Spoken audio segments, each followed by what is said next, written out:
Most people think Amazon KDP is saturated. There are too many books, there's too much competition, and so they think it's now impossible to break through. And you know what?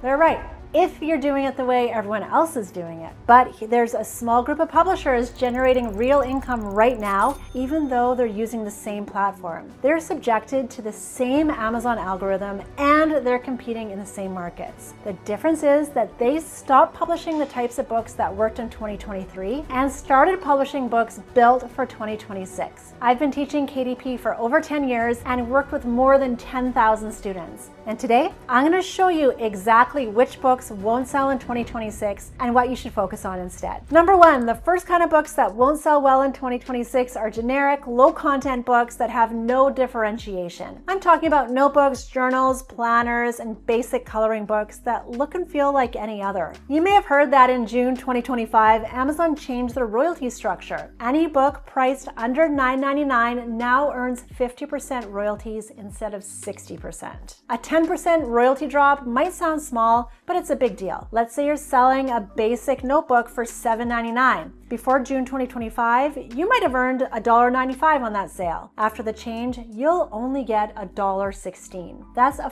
40% cut in your income from the same book. But it gets worse. Amazon also now requires you to tag low-content books during upload. If your book has repetitive pages designed to be filled in by the user, you have to check a box identifying it as low content. And those books don't get free ISBNs anymore. This means that generic notebooks and journals are now competing in an oversaturated market with low margins and less algorithmic support. The market is too saturated with low content books, and you have to make them extra special to rise above the competition. Now, I'm not saying that low content KDP books as a category aren't worth going into at all. Highly specialized coloring books and activity books can still work, but instead of generic ones like adult coloring book or blank gratitude journal, you've got to produce books that appeal to more specific interests. For example, gratitude journal for new moms or wedding planning checklist book. If you can't compete on specificity and uniqueness, generic low content won't generate meaningful income in 2026. So what do I recommend to do instead? If you're going to build a real publishing business, you need to pick a niche with actual demand and reader appetite.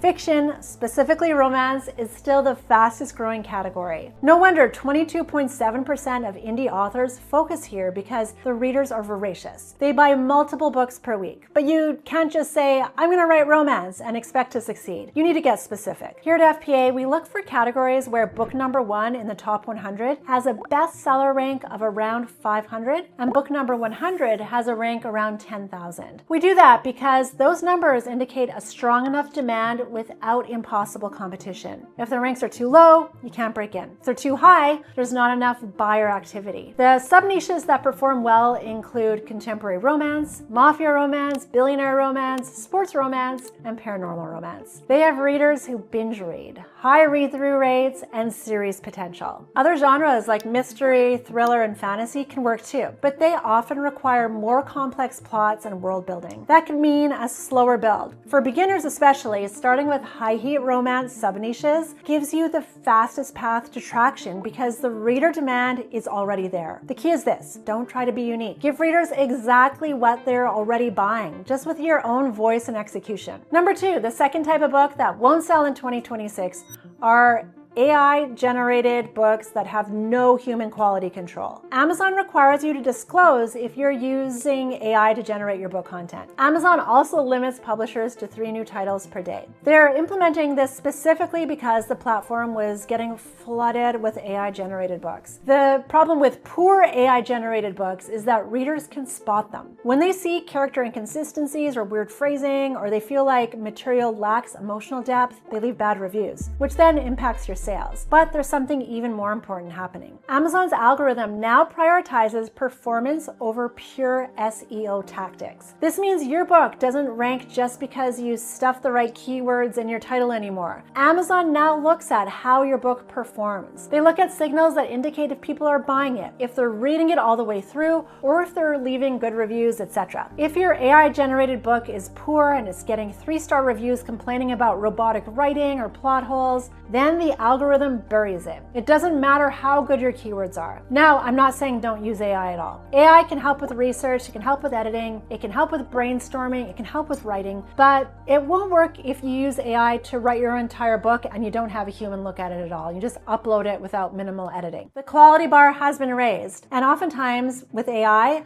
at least for right now, it consistently cannot clear it for full-length fiction. Instead, using ghostwriters for your book content is helpful, or using AI and then having human eyes at it at some point. And make sure all the work that's produced has all the important hallmarks like character consistency, emotional depth, and authentic dialogue. Because books with quality markers like these are the ones that get better reviews. And better reviews mean higher rankings, which means more visibility. When hiring ghostwriters for the first few times, never pay for an entire book up front. Use milestone-based payments. Start with a test, a 250-word story summary, chapter outline, and the first 500 words. This lets you evaluate the writer's style and their understanding for your project before you commit. If you're happy with that first milestone, proceed with the full book, paying in 10,000-word increments. One of our coaches used this approach. She spent $350 total per book, including the writer, editing, and cover. She published 4 books in 2 months. Her returns exceeded her total investment within that time frame. She hit the top 100 bestseller ranks without spending anything on ads. The reason this works is simple. Quality books get better reviews. Better reviews mean higher rankings. Higher rankings mean more visibility. More visibility means more sales. It's a flywheel. If you cut corners and use AI in a poor way to write your entire book with no human editing, you break that flywheel before it even starts. Number 3, the third type of book is books in oversaturated niches without strategic positioning. There are over 44 million ebooks on Amazon already. In 2023 alone, over 2.6 million self-published titles were released globally. So if you publish a generic romance novel with no strategic positioning, how will it sell? The books that aren't selling in 2026 are the ones that have no unique angle or no specific sub-niche, because it's just another book in a sea of books. For example, let's say you decide to publish a generic romantic comedy or fantasy adventure without understanding what specific sub-niche you're targeting. When you pick a niche that's too broad, you're competing against thousands of books without any differentiation. Readers can't find you because you haven't positioned yourself strategically within that broader category. It's like when you walk into a massive library and someone says, find me a good romance. You'd be overwhelmed. But if they said, find me a billionaire boss romance with enemies to lovers, you know exactly where to look, right? That's what happens on Amazon. Readers don't search for romance. They search for mafia romance with a bad boy or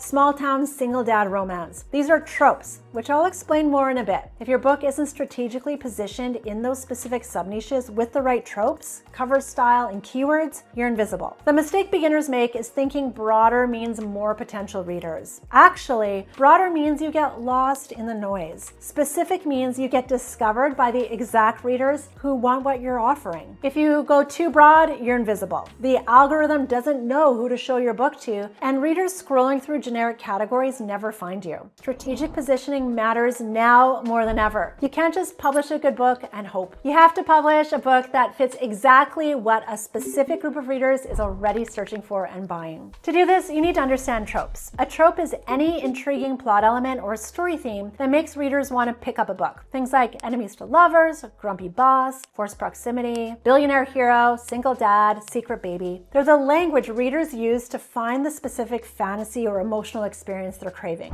Pick 6 or more tropes for every single book. 4 should be recurring tropes that appear in every book in your catalog. This creates brand consistency. Readers who love your first book recognize those elements in your other books and keep buying. Then add 2 or 3 unique tropes per book for variety. For example, say your recurring tropes are billionaire, boss, enemies to lovers, and single dad. Every book features a billionaire boss who starts as enemies with the female lead and is also a single dad. Then for book 1, you add forced proximity and surprise pregnancy. For book 2, you add secret identity and second chance. This works because you're only using tropes already trending in bestseller lists. You're not inventing something new. You're giving readers exactly what they're searching for and buying right now. What's more, your tropes guide everything else, like your cover design, the title, the blurb, and your whole marketing approach. If you skip this step and just write a random story, you have no idea how to position your book or who your target reader is. But if you start with strategic tropes, everything falls into place. Number 4, the next next type is books with amateur packaging. Before, you could get away with mediocre cover and an okay blurb if your story was decent. Readers were more forgiving because self-publishing was new. That's not true anymore. Nowadays, readers don't care how you publish. They care whether the book looks professional and delivers on its promise. On top of that, your cover has about 3 seconds to grab attention before readers scroll past forever. If it doesn't immediately communicate what kind of book it is, you've already lost. When readers are scrolling, they make a snap decision. They're asking themselves, does this book look professional? Does the cover match what I'm looking for? Does the blurb hook me? If any of those answers is no, they scroll past. The books that aren't selling in 2026 are the ones with DIY covers made from the same Canva templates that everyone else is using, or blurbs that are just plot summaries instead of hooks. Readers have been trained by millions of books to recognize quality instantly. An amateur cover signals amateur content, and they won't risk their time or money on it. This is actually one of the most common reasons that books don't sell. Professional presentation isn't optional anymore. It's the baseline. To package your book like the top 1% of publishers, you need 3 things. 1, a cover that matches current bestsellers. 2, a blurb that hooks readers. And 3, strategic keywords. Start with the cover. Go to Amazon right now and pull up the top 100 books in your specific sub-niche. Look at their covers. What colors are they using? What fonts? What imagery? What vibe? You're not copying. You're studying the visual language readers in your niche already trust. Then hire a designer who specializes in book covers. Not someone who does logos, someone who knows exactly what's working right now in your genre. Invest around $50. This is not where you want to be going cheap. Next, your blurb. There's a specific formula. Headline, conflict, cliffhanger. The headline should be intriguing, something that makes readers want to click read more. The conflict introduces the character's intention. The cliffhanger leaves them desperate to know what happens next. Your blurb is not meant to be a plot summary. You're not supposed to tell readers exactly what happens. That's boring, and it kills curiosity. When you answer their questions, then they no longer have any reason to read your book. Here's a sample blurb from a cozy mystery. Baking, it can get a guy killed. Retired Detective Superintendent Albert Smith is taking a culinary tour of the British Isles. He's keen to relax and enjoy good food with his retired police dog, Rex Harrison. But when he samples the wares of pork pie paradise, he finds a clue to a murder instead. His dog, Rex Harrison, an ex-police dog fired for having a bad attitude, cannot understand why the humans are struggling to solve the mystery. He can already smell the answers right before their noses. He'll pitch in to help save his human and the shop owner's teenage daughter as the trio's set to save the shop from closure. Is the rival pork pie shop across the street to blame, or is there something far more sinister going on? One thing is for sure, what started out as a bit of fun is getting deadlier by the hour, and they better work out what the dog knows soon, or it could be curtains for them all. Notice how it creates curiosity without giving away the whole story. That's what converts browsers into buyers. Finally, keywords. Use tools like Publisher Rocket or manual research to find keywords with search volume, but not too much competition. Put them in your title, subtitle, and your 7 keyword slots. Use this process and you'll help Amazon understand who your book is for so the algorithm can show it to the right readers. Number 5, another category of what won't sell is what I call publish and pray books. A lot of people think publishing works like this. You write a book, upload it to Amazon, then you wait for sales to happen organically. But that's not how the algorithm works. About 33% of self-published authors earn less than $500 per year from their published books. And one of the biggest reasons is that authors publish without a plan. Amazon's algorithm now tracks your book's performance over a sustained period, especially the first 30 days after launch. The algorithm is watching for certain signals like, are you generating consistent sales over time, not just a quick spike? Are people buying when they find your book, or are they leaving reviews? The days of gaming the system with a 72-hour sales blitz are over. Amazon now rewards books that demonstrate sustained reader interest over weeks and months, not just days. If your book gets strong signals, Amazon promotes it. It shows it to more people. It pushes it higher in search results and recommendations. But if your book gets weak signals, then the algorithm moves on to books that are performing better. So if you just upload your book and wait, you're essentially gambling that random people will stumble across it and buy it in those critical first 3 days. That rarely happens. Remember that you're competing against authors who have email lists with thousands of readers, authors who have built audiences over years. If you launch with zero audience, you're starting with a massive disadvantage. If you want to succeed, you need to do the same, because without a launch strategy, you're dead in the water before you even start. So let me give you an overview of the launch sequence we use here at FPA. Your first book should be a lead magnet. This is a free book that readers get in exchange for their email address. You host it on BookFunnel. Readers opt in, get the book, and they're on your email list. This book should be around 10,000 words. You're not writing a masterpiece. You're building an audience. Once you have that lead magnet live and collecting emails, then you publish your books for sale. Books 2, 3, and 4. These are 25 to 30,000 words to start. You're keeping costs low while you learn. But here's the key. By the time you launch book 2, you already have people on your email list who loved your lead magnet. You email them when your new book goes live. That gives you sales and engagement in those first critical 72 hours. You're not starting from zero. You're starting with an audience. Then as you publish more books, you build your launch process. You recruit ARC readers. That's short for Advanced Review Copy readers, who get advanced copies of your book and leave reviews before launch day. You set up newsletter swaps with other authors in your niche where you promote each other's books to your respective email lists. You use strategic pricing on launch day. Every book you launch gets stronger because you have more books in your catalog and more readers on your list. This is how you trigger the algorithm instead of hoping it randomly finds you. The truth is, launching without a plan is like opening a store in the middle of nowhere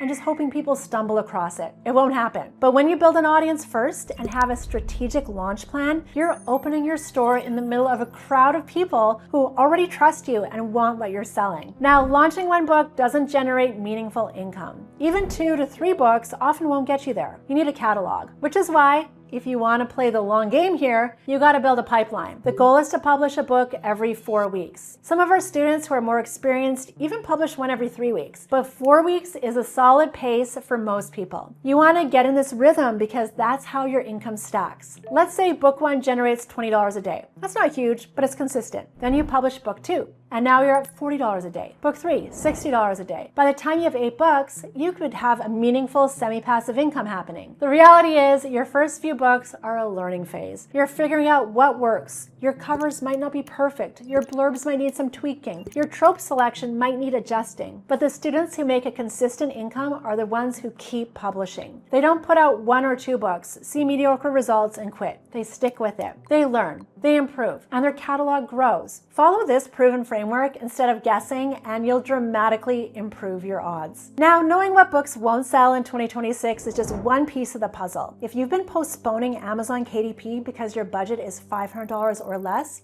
this video is for you. One of our Fiction Profits Academy coaches invested $350 per book, and her royalties from 4 books in just 2 months were impressive. To learn the exact step-by-step process, watch this video next.